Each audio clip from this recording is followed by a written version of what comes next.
اعوذ باللہ من الشیطان الرجیم بسم اللہ الرحمن الرحیم توکلت علی الحی الذی لا یموت افوض امری الی اللہ ان اللہ بصیر بالعباد وما توفیقی الا باللہ۔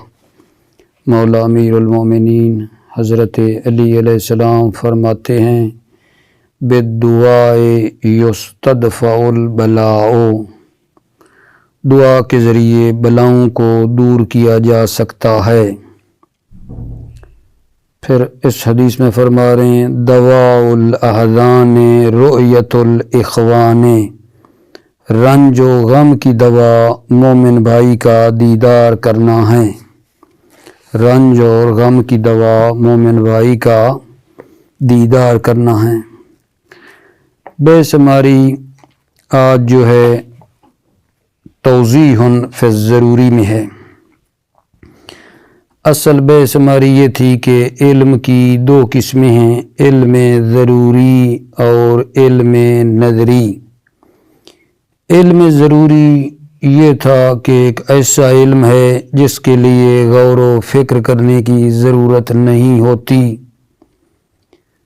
اور علم نظری یہ تھا جس کے لیے غور و فکر کرنا پڑتی ہے، پھر جا کر وہ حاصل ہوتا ہے۔ تو یہ جو ہمارا تھا نا علم ضروری، جس کے لیے غور و فکر کرنے کی ضرورت نہیں ہوتی ہے، اس کے لیے ایک بہت ہی ضروری نقطہ بیان کر رہے ہیں۔ ضروری کے لیے کچھ وضاحت کرنا چاہتے ہیں کہ ٹھیک ہے کہ یہ ضروری ہے، لیکن اس ضروری کے لیے بھی اسباب توجہ نفس کا ہونا ضروری ہے، یعنی نفس جو ہے ان اسباب کی طرف متوجہ ہو۔ اسباب توجہ نفس تقریباً 5 جو ہے نا اوجان بیان کیے گئے ہیں۔ ایک ہے التفات اور توجہ، دوسرا ہے ذہن کی سلامتی، تیسرا ہے حواس کی سلامتی، چوتھا شبہ کا فقدان ہے، اور پانچواں غیر عقلی عمل۔ یعنی اس علم ضروری کے لیے بھی ان اسباب کا ہونا ضروری ہے۔ ہو سکتا ہے وہ چیز ضروری ہو، لیکن بندے کی اس کی طرف توجہ نہیں ہے، تو بندے کو اس ضروری چیز کا بھی علم حاصل نہ ہو۔ تو ضروری کا علم نہ ہونا یہ اس کی بدیہی کی بداحت میں کوئی فرق نہیں پڑتا، پھر بھی وہ بدیہی ہے۔ بندے نے اگر ایک بدیہی کو نہیں جانا تو اس کا اپنا قصور ہے، وہ یہ ہے کہ اس کے لیے جو اسباب تھے وہ مہیا نہیں تھے۔ تو پس آج کی جو عرض ہے درس میں اپنے بھائیوں کے سامنے وہ یہی ہے کہ اس ضروری علم کے بارے میں ایک وضاحت ہم کرنا چاہتے ہیں کہ اس علم ضروری کے لیے بھی اسباب توجہ نفس کا ہونا ضروری ہے، جو کہ یہ ہیں انتباہ، ذہن کی سلامتی، حواس کی سلامتی، شبہ کا فقدان، غیر عقلی عمل۔ انتباہ، توجہ، یہ ضروری ہے۔ تمام بدیہات میں نفس کا متوجہ ہونا ضروری ہے، کیونکہ غافل شخص پر تو بعض اوقات واضح ترین بدیہات بھی مخفی رہ جاتی ہیں۔ تمام بدیہات میں میرے بچوں توجہ کا ہونا ضروری ہے، کیونکہ غافل شخص پر بعض اوقات واضح ترین بدیہات بھی مخفی رہ جاتی ہیں۔ مثلا انسان ممکن ہے سورج کی روشنی میں کام کر رہا ہے، لیکن توجہ نہیں ہے کہ سورج طالع ہے۔ جب کوئی اسے توجہ دلائے کہ سورج طالع ہے تو وہ علم پیدا کر لیتا ہے کہ اچھا سورج طالع ہے، توجہ جو نہیں ہے۔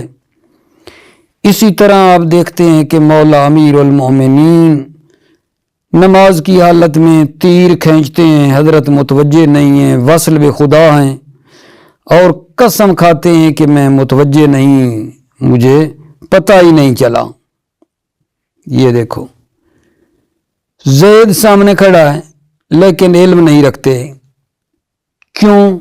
چونکہ ہم غافل ہیں۔ مثلاً علامہ امینی ہیں، مطالعہ کر رہے ہیں، لوگ پوچھتے ہیں آغا بڑی شدت کی گرمی ہے، کہتے ہیں میں اب آپ کہہ رہے ہیں تو حس کر رہا ہوں، توجہ نہیں ہے۔ ٹھیک ہے نا؟ تو ضروری چیز کے لیے بھی وہ علم جو ضروری ہے اس کے لیے توجہ کا ہونا ضروری ہے۔ دوسرا عامل جو ہے وہ ذہن کی سلامتی ہے۔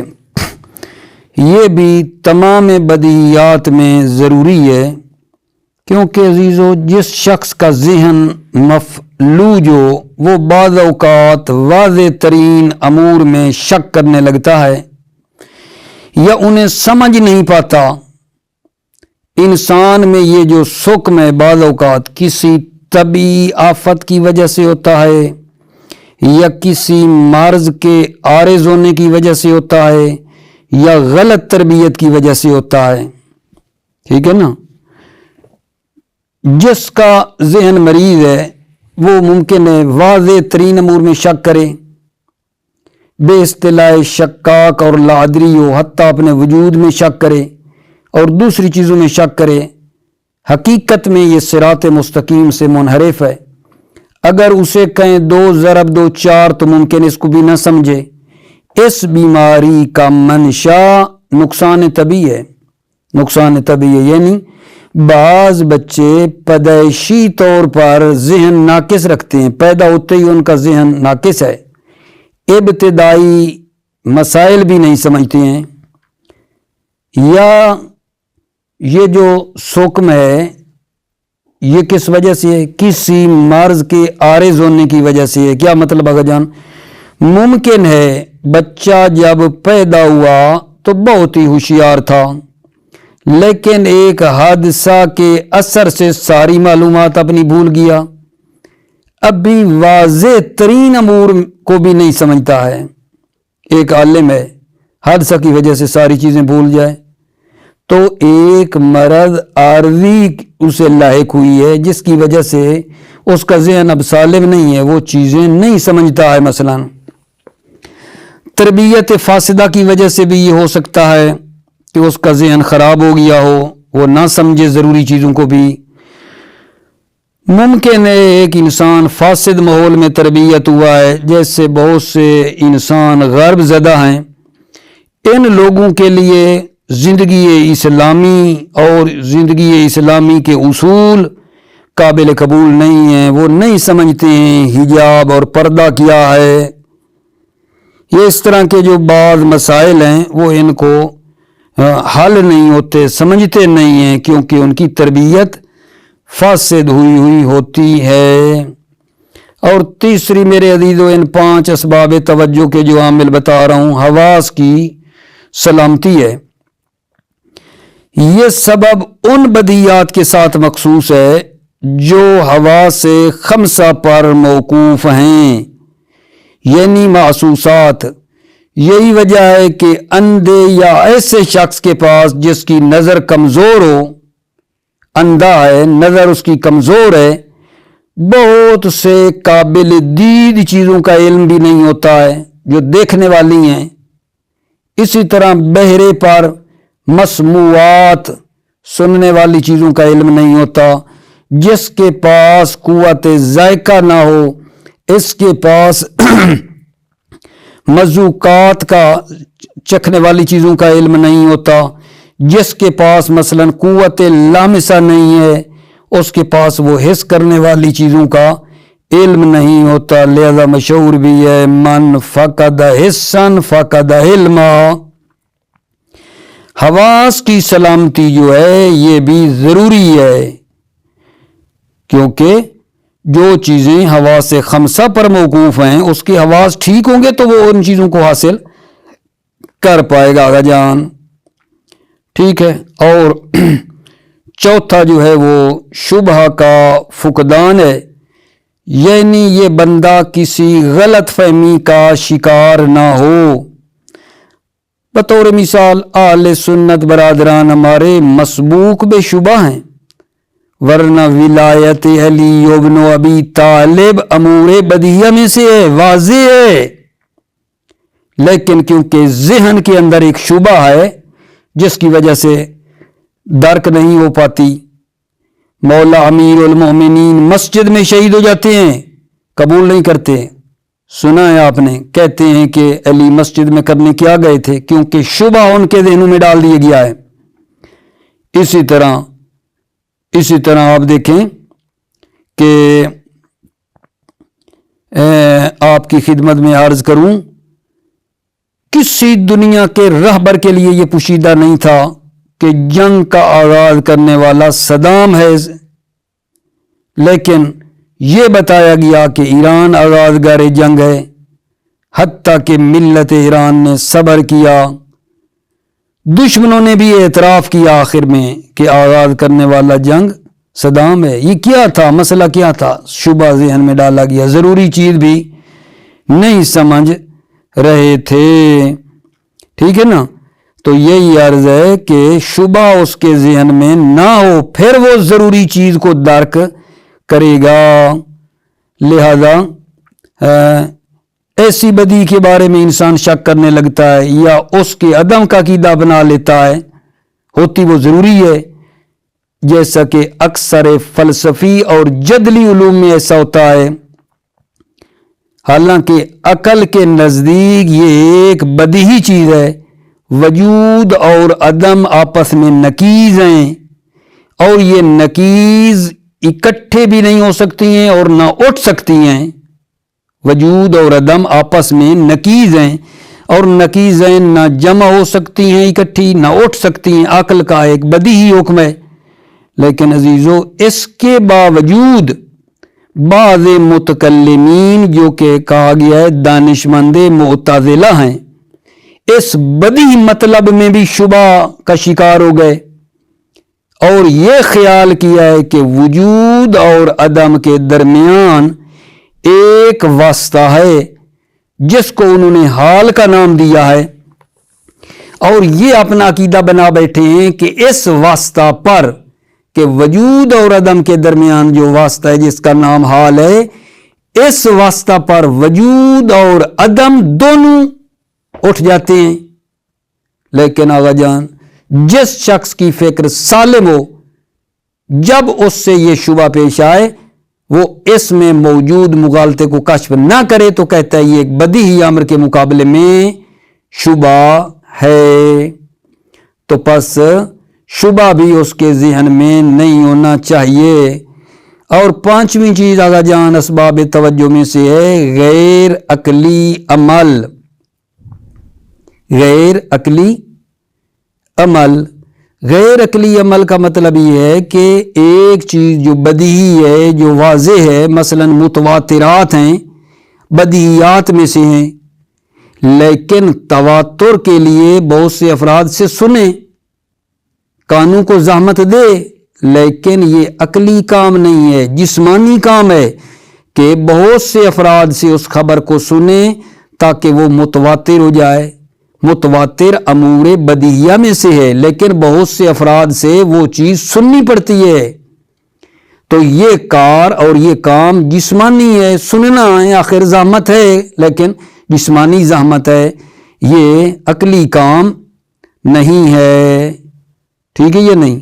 یا اسی طرح میرے عزیزو، جن امور کا تجربہ کیا جا سکتا ہے، تجربہ کرنا ہے، مثلا ایک مرض کو تشخیص دینے کے لیے اور اس کے علاج کے لیے کئی سال تجربہ کرے، تو یہ بھی ایک زحمت ہے، جسمانی زحمت ہے، یہ عقلی نہیں ہے، ٹھیک ہے۔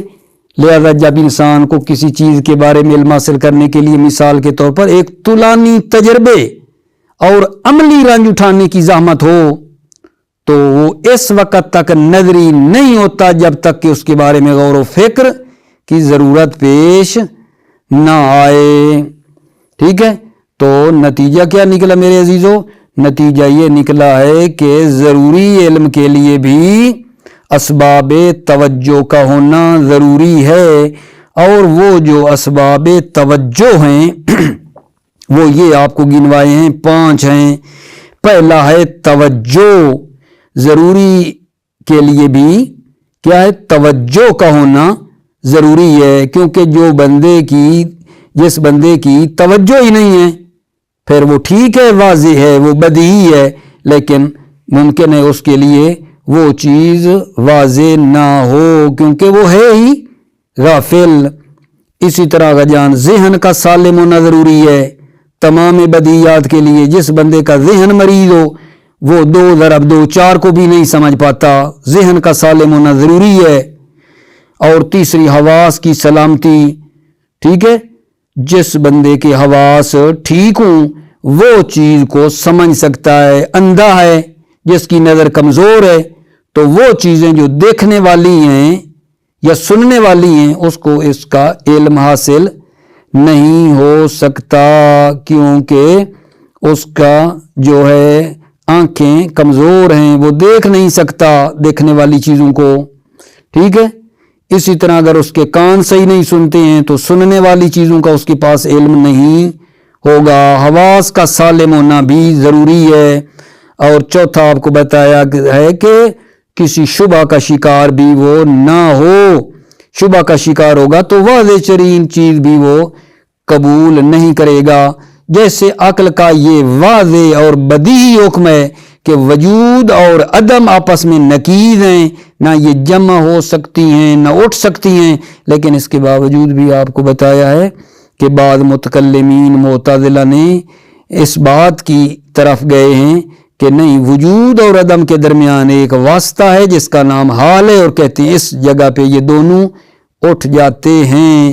اور 5واں آگا جان بتا چکا ہوں، پھر تکرار کر رہا ہوں، غیر عقلی عمل، اگر غور و فکر نہیں ہے، جسمانی زحمت ہے تو پھر بھی وہ ضروری ہی رہتا ہے۔ جسمانی زحمت اس کو نظری نہیں بنا دیتی، جیسے متواترات کے لیے بہت سے افراد سے چیز سننی پڑتی ہے، اگر کوئی تجربہ والی ہے تو تجربہ کرنا پڑتا ہے، سفر کرنے کی ضرورت ہے تو وہ سفر کرے گا۔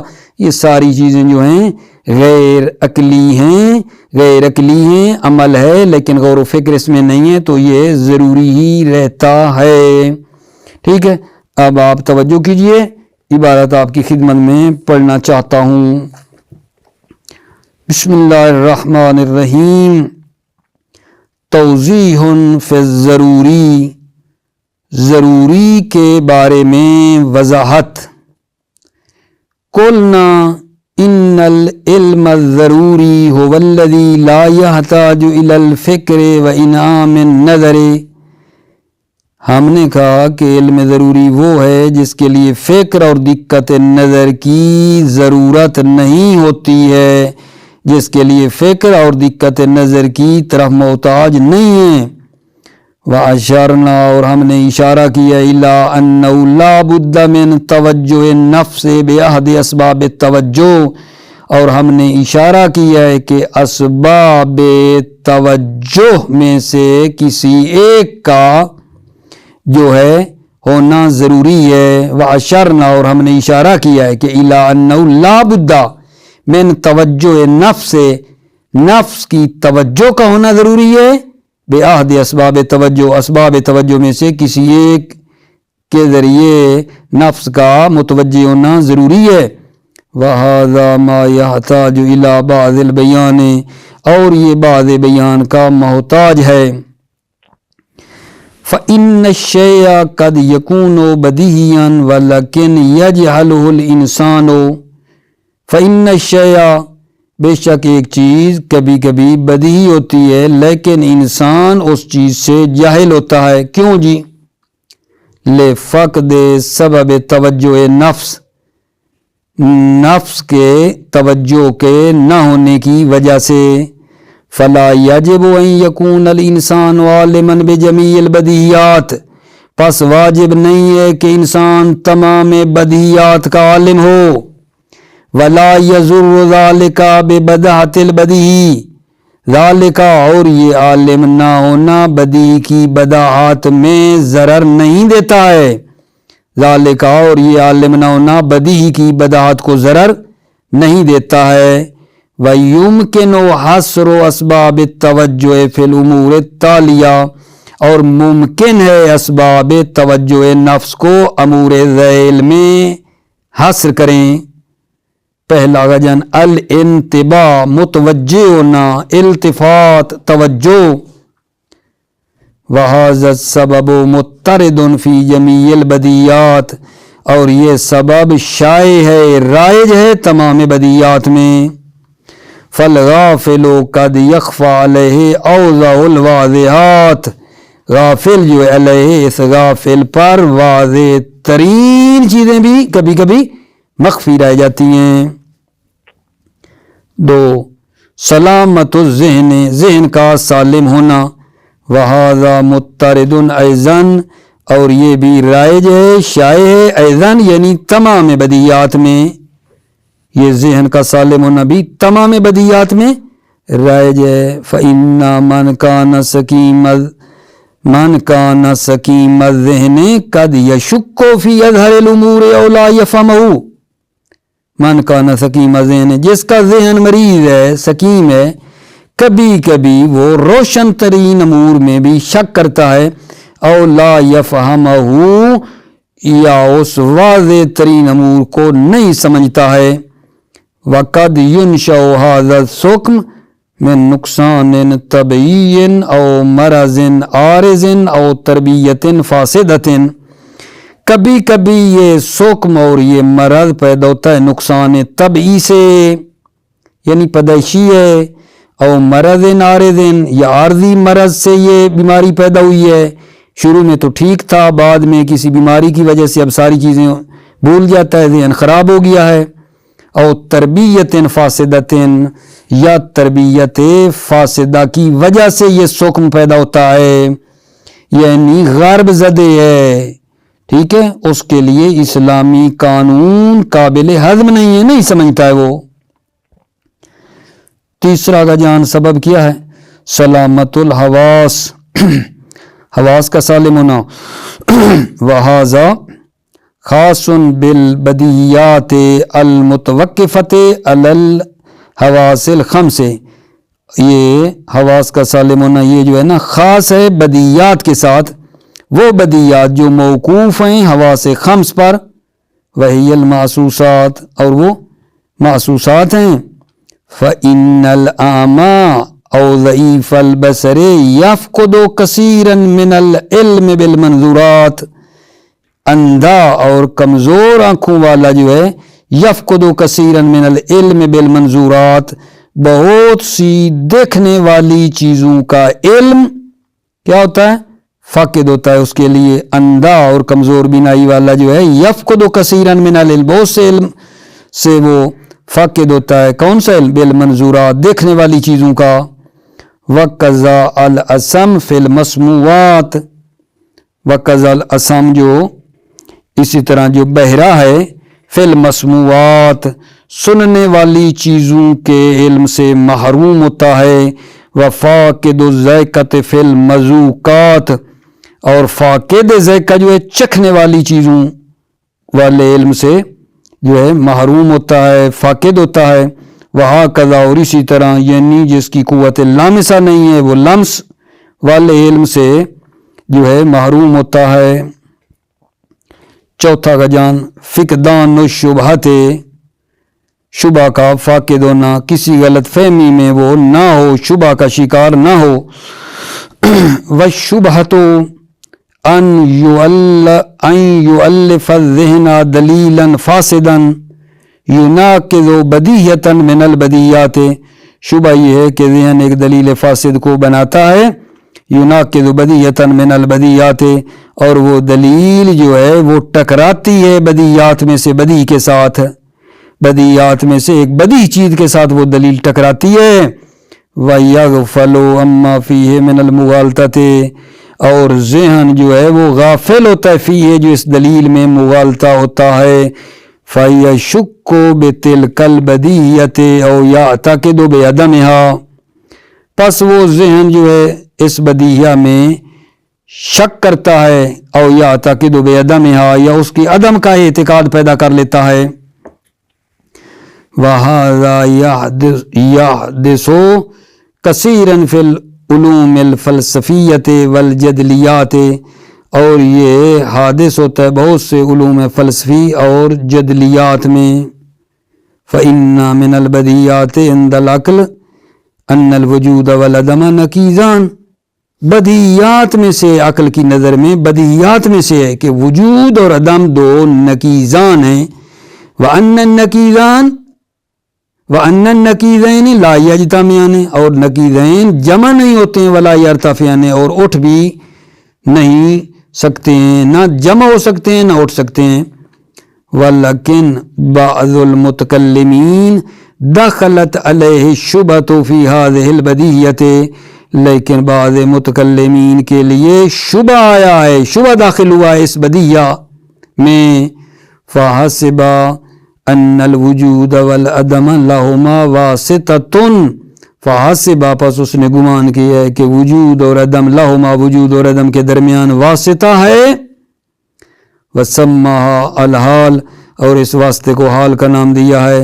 فَهُمَا يَرْتَفِعَانِ عِندَهَا، فَهُمَا، پس یہ وجود اور عدم اٹھ جاتے عندها، حال کے وقت۔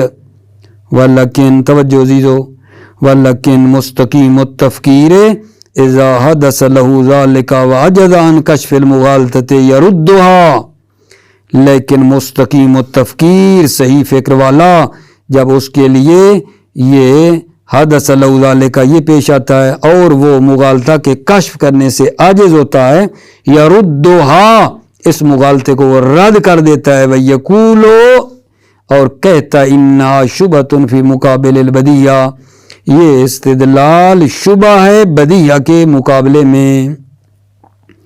پانچویں چیز آگا جان، پانچواں جو اسباب توجہ میں سے ہے، عملیت غیر عقلیت، غیر فکری عمل، لکثیر من البدیات، عملی غیر عقلیہ بہت سی بدیات میں، کل استماع الی کثیرین یمتنع تواتم علی الکذب فی المتواترات، جس طرح سننا، بہت سے افراد سے سننا، جن افراد کا جھوٹ پر سازش کرنا متواترات میں کیا ہے، منع ہے۔ دوبارہ، کل استماع الی کثیرین، جیسے بہت سے افراد سے سننا، یمتنع تواتم علی الکذب، جن کا جھوٹ پر تواتر اور سازش کرنا منع ہو متواترات میں۔ وقت تجربت فی التجربیات، یہ جیسے تجربہ کرنا تجربیات میں۔ وقت سعی الانسان لمشاہدت بلاد او استماع صوت فی المحسوسات، یا انسان کا کوشش کرنا لمشاہدت البلاد، بلاد یعنی شہر کو دیکھنے کے لیے یا ایک آواز کو سننے کے لیے محسوسات میں سے، وما اذا ذالک، اور اسی طرح فاذا تاج الانسان للعلم، جب انسان محتاج ہو علم کے لیے، بشین الی تجربت طویلت، مثلا جب انسان محتاج ہو علم کے لیے ایک چیز کا، تجربہ طویلہ کا، مثلا واناء نملی، اور ایک عملی رنج کا محتاج ہو، فلا یجعلہ ذالک علما نظریہ، فلا یجعلہ یعنی علم، ذالک تجربہ، یہ تجربہ اس علم کو علم نظری قرار نہیں دیتا ہے، ما دام لا یحتاج الی الفکر والعملیت العقلیہ، جب تک فکر اور عقل عملی کا محتاج نہ ہو۔ ٹھیک ہے، نتیجہ کیا نکلا گا جان؟ نتیجہ یہ نکلا ہے کہ اس علم ضروری کے لیے بھی اسباب توجہ کا ہونا ضروری ہے، اور اسباب توجہ پانچ تھے جو آپ کی خدمت میں بیان کر دیے ہیں۔ موفق رہیں، مؤید رہیں۔ السلام علیکم ورحمۃ اللہ وبرکاتہ۔